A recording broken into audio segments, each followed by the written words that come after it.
Hello, j'espère que vous allez bien. Aujourd'hui, on va partir sur une présentation de produits. On va découvrir ensemble du fond de teint de la marque Essence.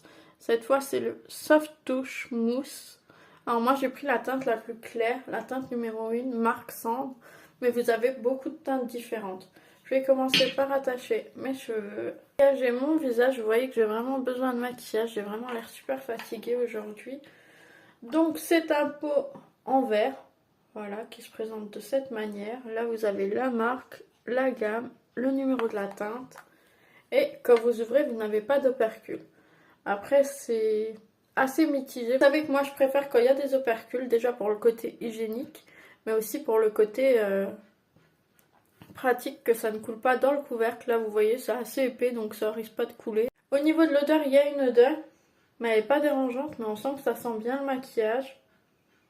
Alors au niveau de la teinte, j'avoue que j'ai l'impression que c'est un peu foncé, alors que vraiment j'ai pris la plus claire qui existe. Donc on va voir ce que ça donne au niveau de la texture. Au niveau de la texture, vous voyez que c'est vraiment bien de la mousse. J'espère que vous voyez bien dans le retour caméra. Oh oui, ça a l'air bien foncé. Donc voilà, finalement je l'ai étalé avec la petite éponge de fond de teint et c'est vrai que je m'attendais à un rendu un peu plus foncé, mais au final ça va, je trouve ça fait assez naturel. Je sais pas ce que vous en pensez, n'hésitez pas à me le dire.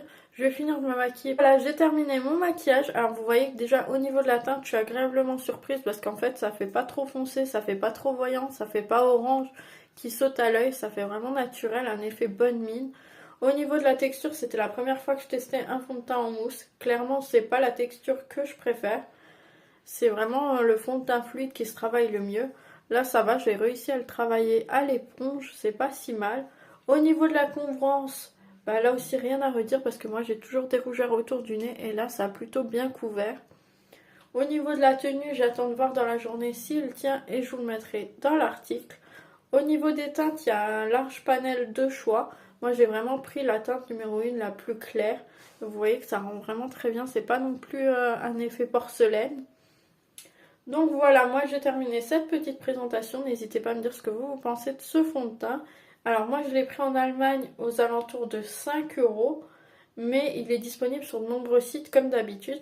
Par contre il faut faire attention parce que j'ai vu sur Amazon ils le vendaient à 18 €, donc 18 € pour un petit pot comme ça, je trouve que c'est vachement cher. Donc n'hésitez pas à comparer les prix avant. Et puis bah moi je vous souhaite une bonne journée.